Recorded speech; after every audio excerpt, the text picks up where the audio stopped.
Now I do. Show me.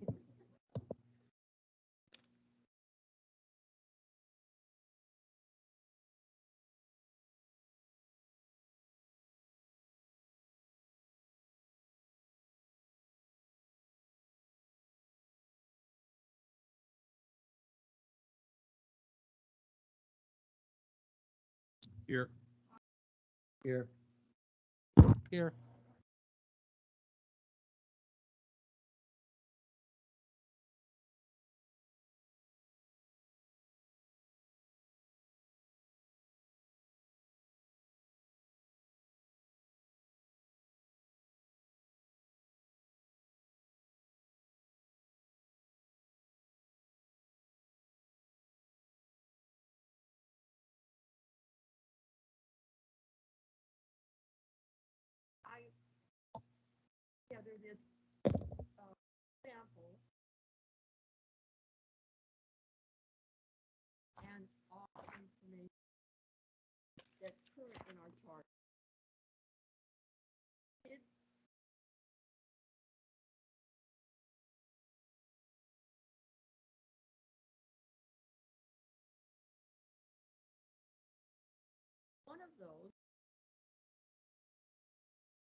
One question I'd like to mention.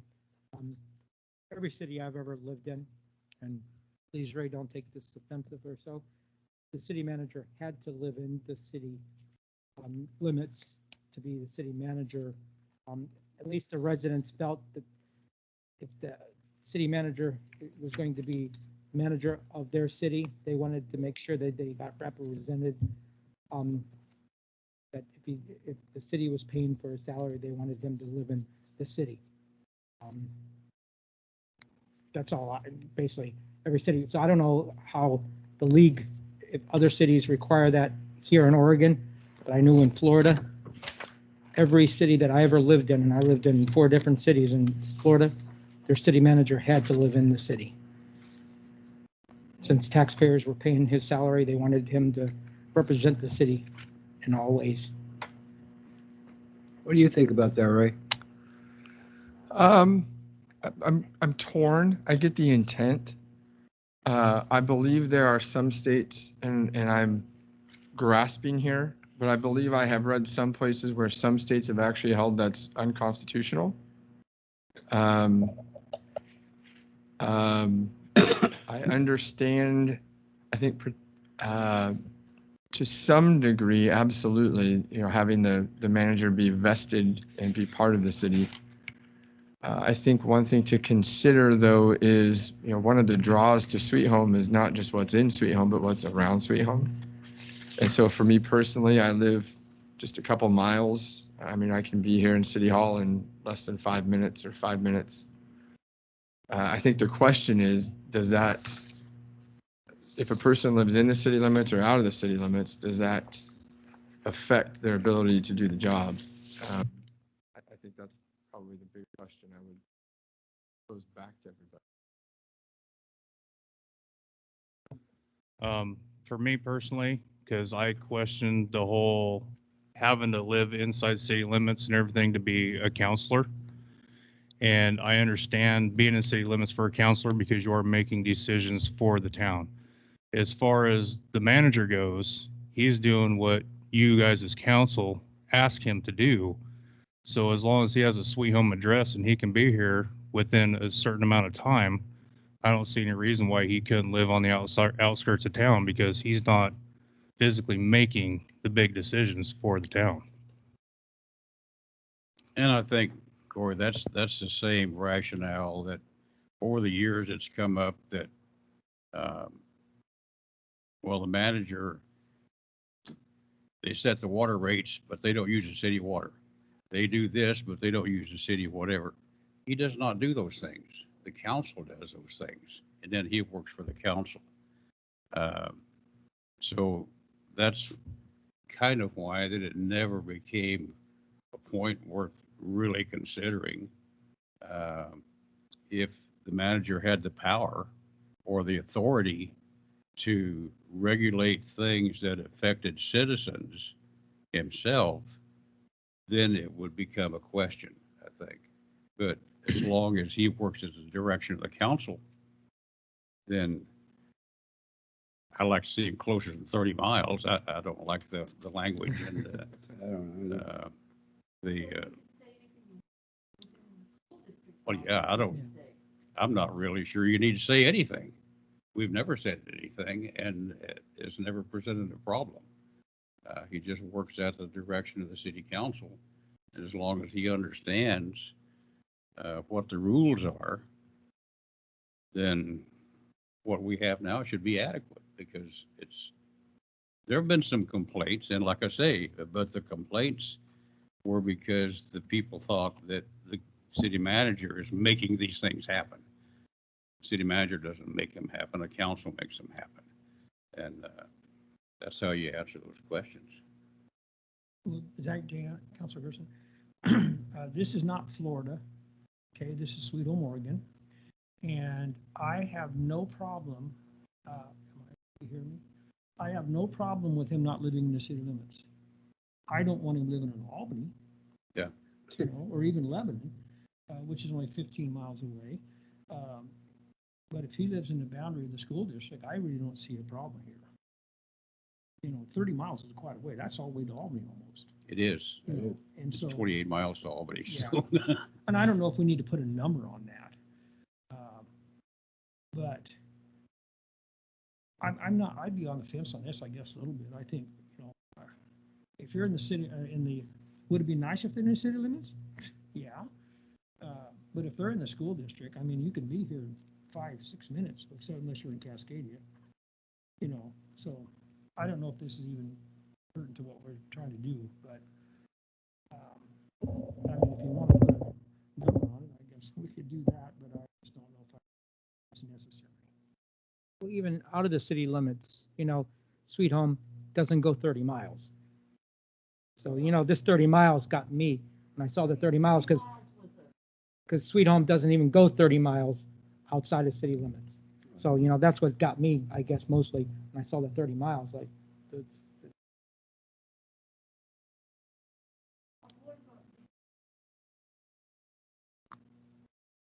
You asking me?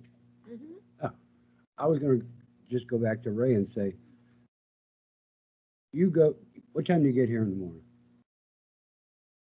8, 9 o'clock? Usually 8:15. And you're here till what, 6:30? Well, 9:30 last night. And oh, here a we lot of go. nights, 6:15. I usually leave about between 6:30 and 7. And so if you live 30 miles away, you're not gonna do that, are you? No. Because that's gonna take you too much time to get to work. So if you really doing the job that you need to do for the city, basically, you should be living real close. Sure. And I don't think any city manager that's gonna take the job that has the intention of helping the city and doing his job correctly would wanna live 30 miles away. He'd wanna live within the city so he can, or she, could maintain the hours that they need. Being 5 minutes away is great. 10 minutes away is okay too. You get a little farther than that, now you're starting to push it. You know, anybody that works knows that the farther you are from your work, the harder it is all the time. So I don't see any problem with leaving it the way it is. I don't. So, Robert, I have a question for you.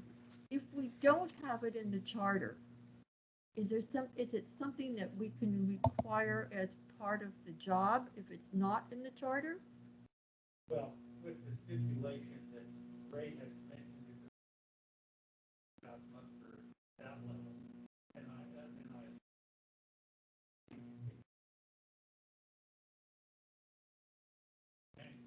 the other thing is like the bond thing, we brought up before. The more you put in there, the more you're limiting the people you're gonna get. I don't know,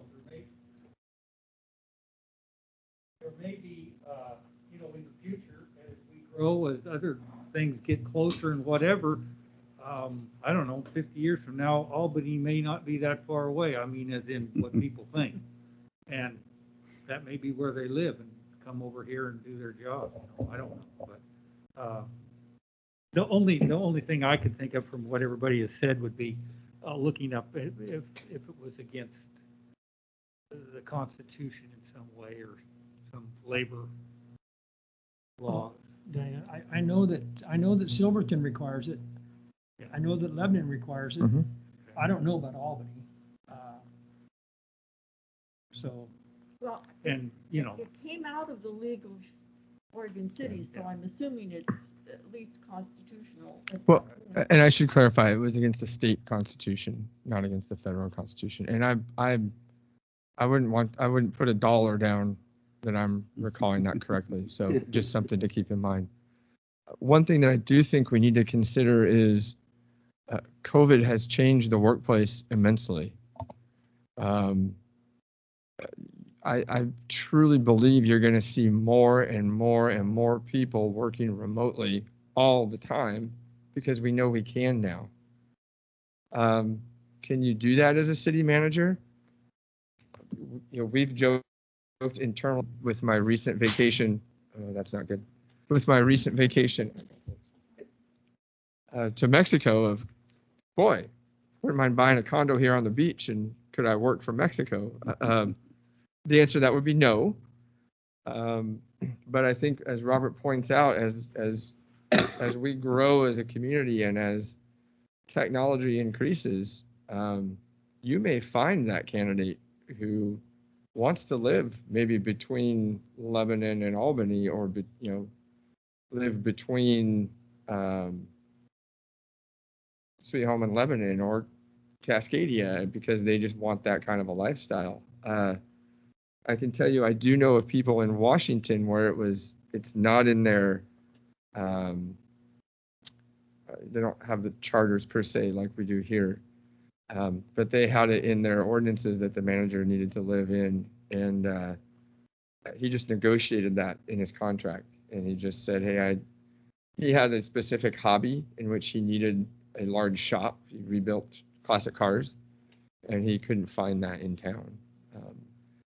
So I think you could maybe look at it in either way. The other thing to consider is at some point in time in the future, boy, government could completely change how it looks, and how governing works could be completely different. And maybe somebody will be able to manage a city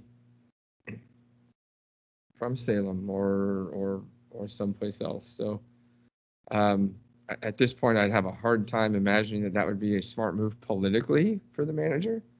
But like I said, the way things have changed over the last year, it's hard to tell what's going to happen. Well, I guess this particular proposal, to me, comes under the heading of, if it ain't broke, don't fix it, you know. And you can always stick it in your, if you want it in a law, you can always stick it in your ordinance, even if, you know, as well as the contract. Or Right. you could make it a part of the contract without putting it in. Right, or an ordinance. I would- Yeah, I would- or even putting it in an So ordinance. what's the consensus, Courtney? Shall we leave it or take it? I don't think it is. I don't really think it should be in there either, really. I don't think it'd be in the charter, but it should be, I think, maybe in the contract. Not in the charter.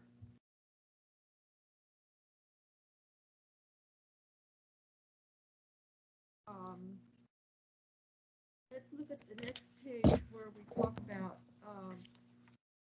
numbers 13, 14, and 15, which are all new. I think those need to be in also.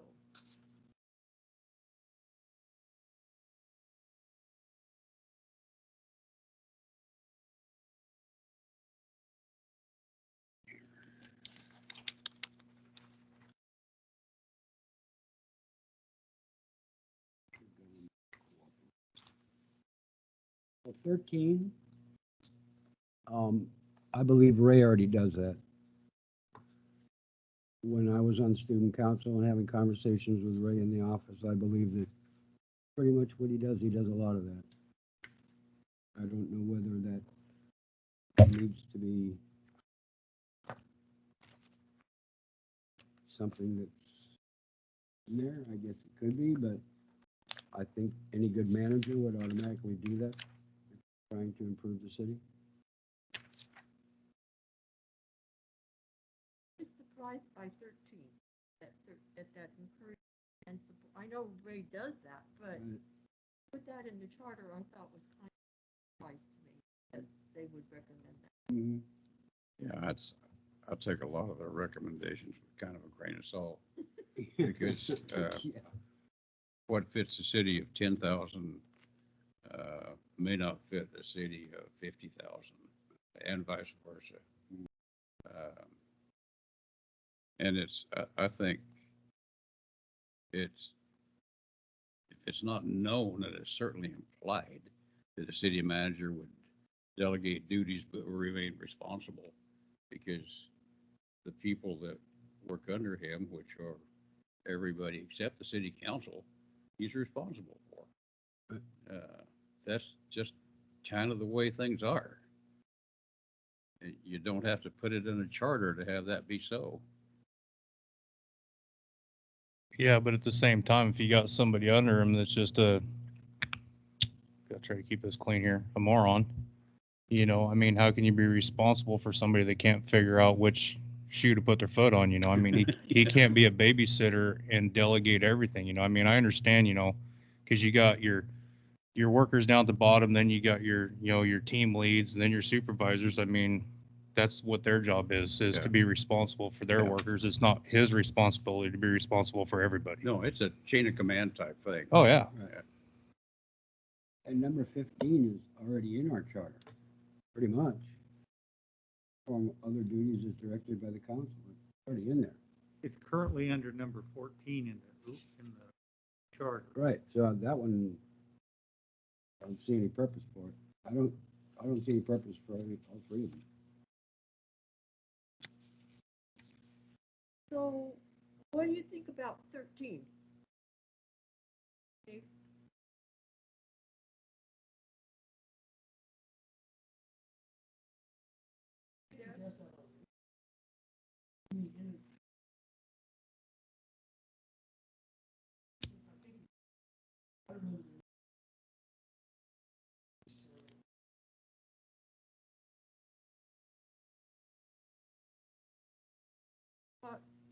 Yeah.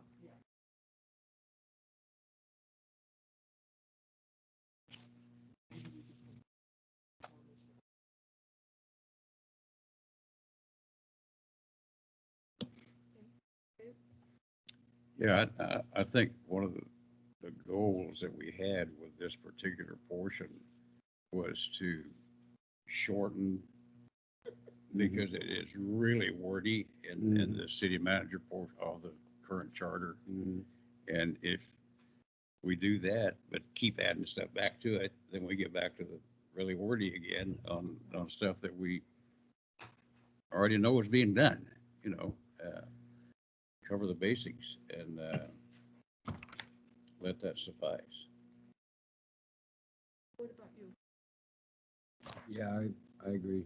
I don't see it needing to be already wordy enough. I don't agree with that anyway, because I believe manager already does that. Yeah, I agree too. I don't think it should probably be in there because that's what you're paying the manager to do a job and he does it. I think it should be in there. What do you think? Are we talking about strictly 13? Well, any of the three. Well, if the number 15 one's already in there, is number 14, I don't think 13 and 14 need to be in there. But keep 15 because it's Well, already in the It's charter. it's already in there, so I mean, that's fine, but I don't think 13 and 14 are necessary.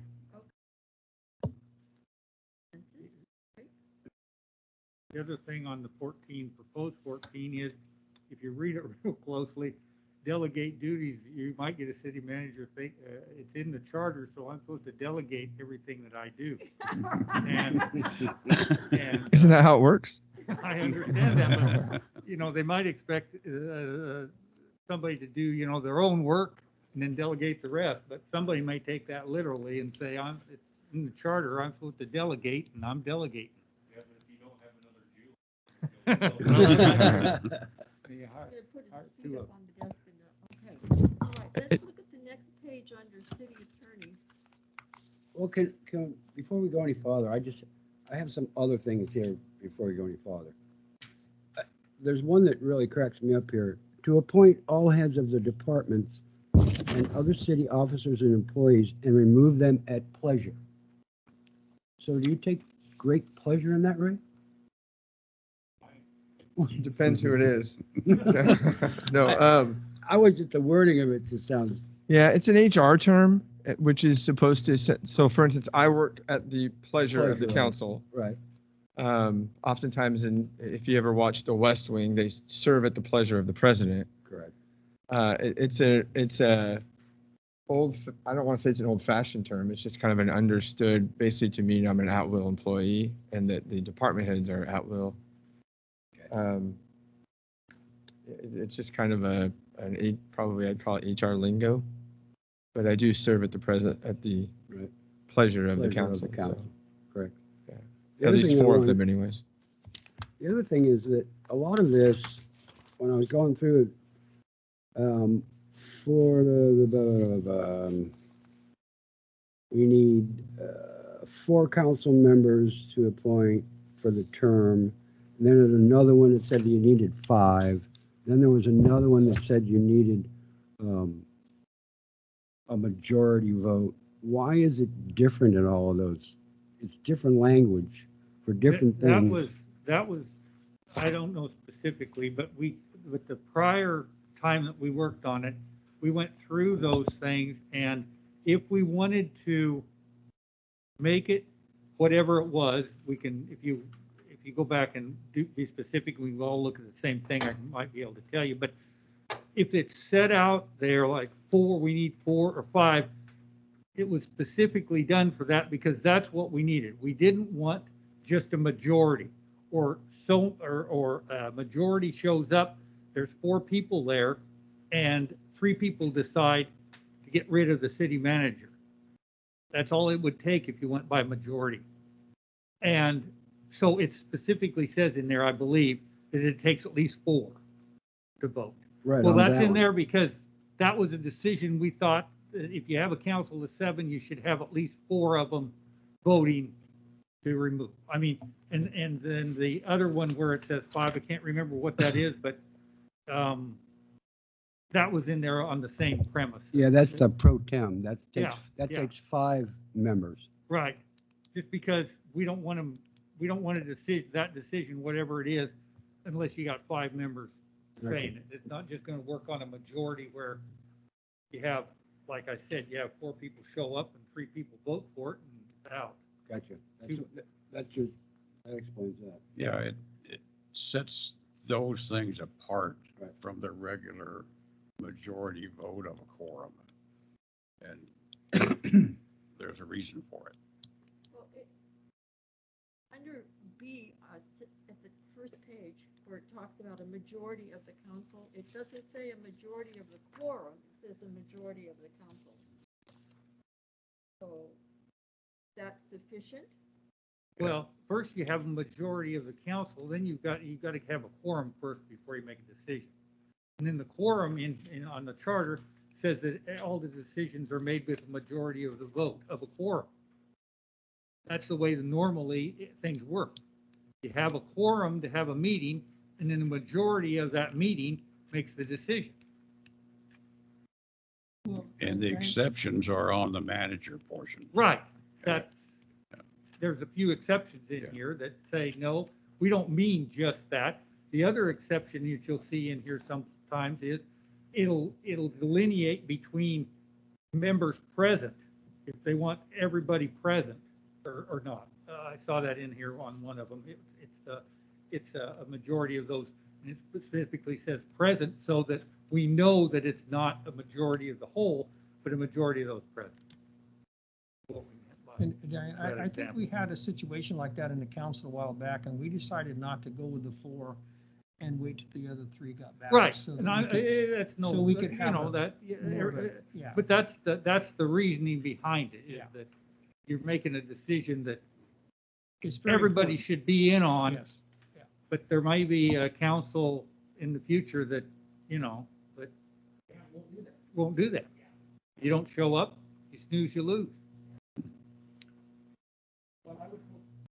I would hope that the mayor we had at that time would put that off Well, until the next time, but that may not happen. Yeah. I get that, so.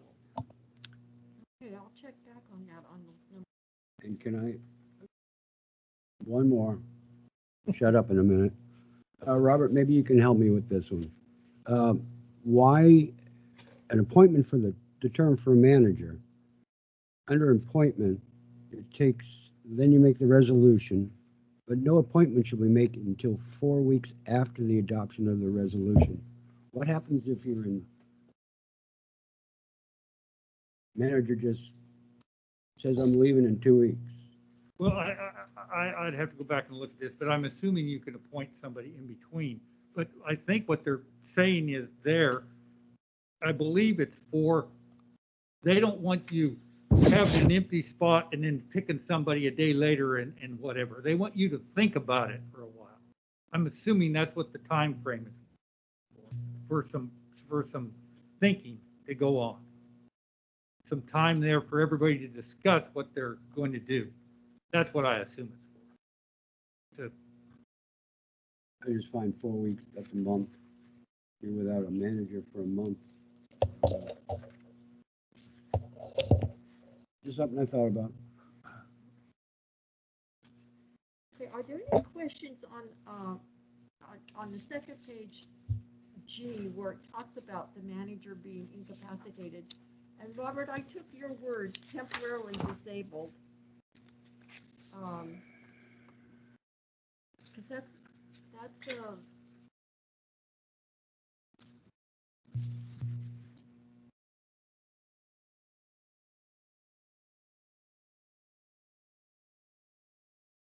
but the manager pro tem in this instance is not the same as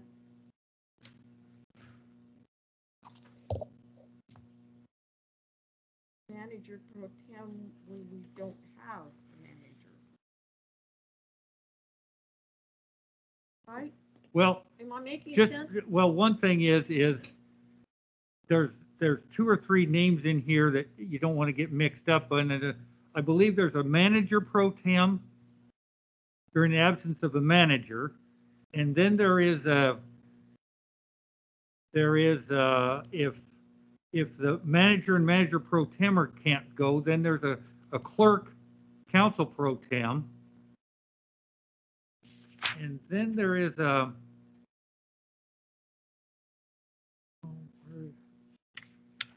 other one. Oh, for the mayor, there's a president pro tem, which is the mayor, not the city. I'm just making sure we're talking apples and apples, oranges. And the president pro tem is for the mayor. The manager pro tem, of course, for the manager. So okay, so we're talking apples and apples.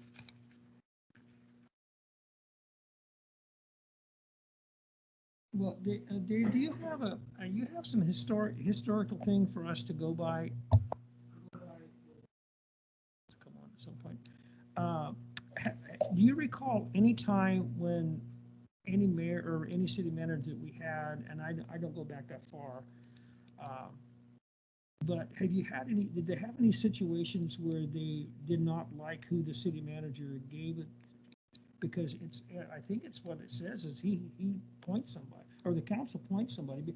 But I don't think we've ever done that in my time here. We never stepped in and said, hey, you got to put them in charge instead of Joe over here. I don't know that, I don't think in my 8 years so far, 9, we've never had an issue with them. We've always left that up to Ray. I don't think we ever had a situation where we said, hey, no, we're gonna make you do this. You know, I don't recall it, and the times that I was associated with it, I can remember 6 or 8 different city managers, you know, and I don't really remember a problem. It was always, you know, the city you don't have the authority to discipline, fire, and hire. If you have a problem, bring it to the council, and we'll decide it together as to what has to be done. Pretty simple rules, you know, and employees always knew and understood what the parameters were. I don't really remember anybody trying to take advantage of the situation.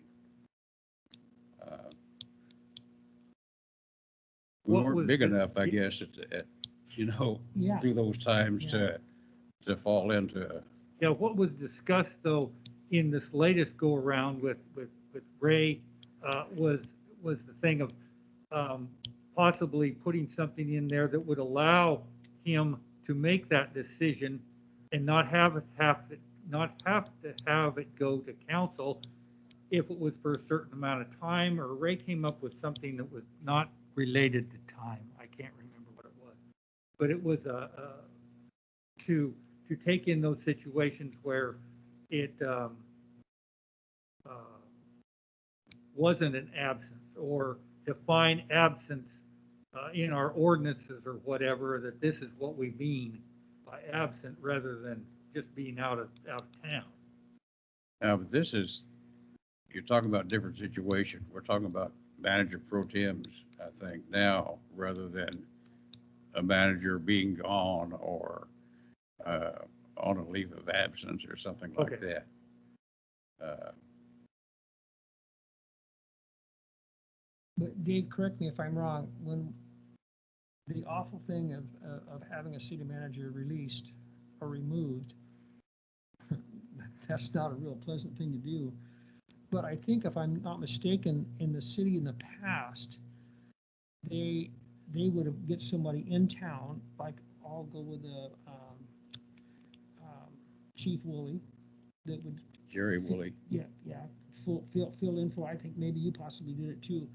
Instead of the way we did it when we were here, we went outside to fill that, and I don't know who took over in between, I can't remember, but thing that was for me is it took a long time to get a new city manager, and we interviewed all those people to do our pro tem kind of stuff, and we got a really excellent person, and Well, and I think, I you was know, gonna that's a say it council right, but I decision didn't. too, you know, that, and the last time you made the right decision, you contacted the league, as I Mhm. recall, found out that there were 2 or 3 people that actually worked, that was their job. yes. yeah. They were temporary city managers, Mhm. or they were temporary this or whatever, and you took the best of that bunch. Yeah, Who was a good choice. yeah, it was. If you never know how long your search is going to be. Mhm. If you see that you're getting into a situation, then that's the best route to go. Because you can't pluck somebody out of the community all the time to fill in for more than 30 days, I don't Yeah. think. Yeah. You know. That's basically, you're just watching time go by. Yeah. Used to yeah. be, we used to be, when I first got here, we had a preacher for the judge. We no longer have a preacher Yeah. for the judge. We have Yeah. a lawyer for the judge. Yeah. It's the same time as, Yeah. we, for 2 or 3 times, we picked Woolley out of the fire Mhm. department, said, you're the city pro tem till we get Yeah. another one. Went on about our business. Yeah. And it goes on. It and, isn't you know, like it's a big deal, and Yeah. I mean, it is a big deal, but it's not like the city doesn't continue to do things, it doesn't do the work. That was not my point at all, but anyway, Times I'm have good. changed. It's important to have a procedure, but I think it's more important that council understands the steps that need to be taken, and be consistent with how you do it. There was one more on this same page, up under 12, where it talks about the city manager being the city recorder. It talks about a book provided for that purpose. Ray, you have a book? Do we need that in with all the electronics we have now? So,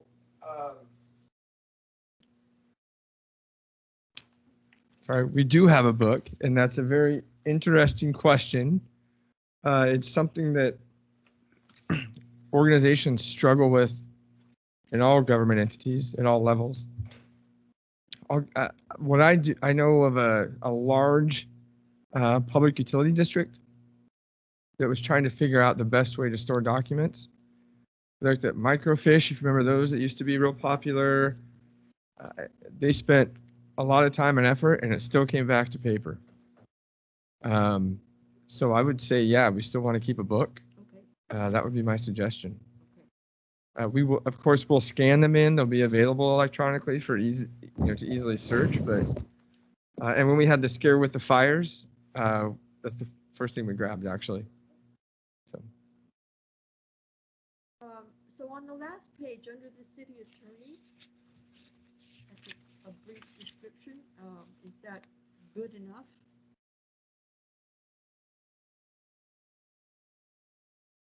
Well, the only thing I'll say is right now you've got in there on the city attorney, it's appointed by the council and it's an at-will position. That's what it says, so. But from my standpoint, I don't think we had a contract for years. I don't think it was a contract as far as I can remember until last year, or whenever we got that thing going. So, Well, it is contract, it's just is not in one place. Yeah. But I have no there's problem nothing with that. here that said that we already don't, isn't the way basically it is right now. It's, Yes, this is the way the League of. yeah, Well, it's- and basically that's duties are assigned by ordinance, contract, or directed by council. It's about this wide.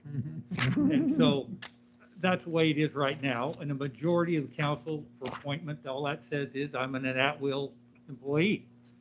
It's a different way of saying it, but that's what it says. An officer of city attorney established as legal officer, as legal. I think that probably is the first sentence is already covered by council shall appoint a city attorney who, anyway, there's no, it certainly isn't a wrong thing to put in there, or even a digression in it, pretty well establishes it at will, that's what it is, and you do everything according to those parameters, and it's the chief legal officer of the city of Sweeto. So. I guess what I look at in this, it's the same as I've looked at other things, that any changes that we do, it's going to have to go on the ballot. And you have to then determine how convoluted you want a ballot to be. So unless you're actually changing something, keep the language that you got. If the language that you elect to put on the ballot changes something, fine.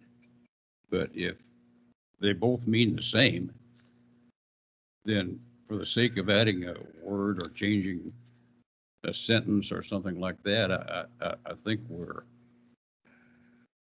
going to confuse the voters when you end up with a laundry list of things on a ballot that they're not going to understand. When we do the ballot, will it show what's been changed, or will it show what the council has approved? I'm going to imagine it's not going to be a Council strike through can't approve document. it, a change. Well, approve, not approve, but, Yeah, I honestly don't know. I'm Yeah. not sure exactly what it would appear. That any changes would have to come back from this committee as a recommendation to the council to put on the ballot. Right. And this committee would have to suggest the language, I would think, that goes on there. And like I say, the simpler that you can keep it. Do you ever read a ballot title that's about 3 paragraphs long and then go down to the next portion and try and figure out what you vote on? It gets pretty complex. So if your changes make a difference, then that's good. If they don't make a difference, then I don't think you want to put them on a ballot. Then what I'm going to ask you to do is to look at this sample and look at what we have now and see if any of the language that's been changed should be changed or should not be changed. And when we meet next time, we'll go over that, and we can do that with both this one and the other one. And also, at the top of this one, I asked the question, do the mayor duties go here under appointed offices or with the council? It's kind of, in what we have now, it's kind of 2 different ways. So I want you to look at that too. Where do the mayor's duties go? Under the council chapter or under this chapter? So if you compare the languages between what I have sampled here and then what we already have, and then we'll talk about whether what works for us. Okay?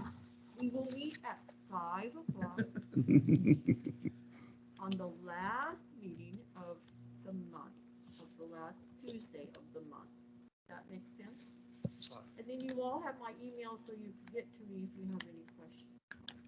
But hey, I wanna bring something up. So are we gonna be, if there's gonna be changes, are we gonna shoot to have that in May on that ballot? Or are we gonna wait till the November thing? I think it's even a year from November. How far are we from November? I believe there will be a ballot next November. I'm not sure what'll be on it. It would be a matter of, do you want to run it when you're also running city councilor positions? That would increase the turnout probably. Or do you just want to run it on its own? Be a decision for the council to make. And I would also like to ask Ray or whoever to, when we change something in the ordinances or whatever we're going to change, it will tell you what it was and what it isn't now.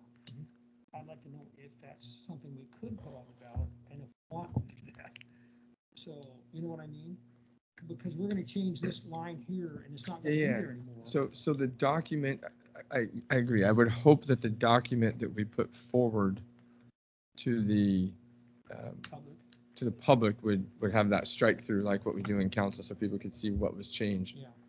The ballot, though, is just a ballot title, I believe, with a paragraph introduction. And Robert, correct me. It's not going to show everything. It's Oh, gonna, Sometimes they have the explanation, further explanation, and then sometimes they don't put out a thing with Okay. further explanation. yeah.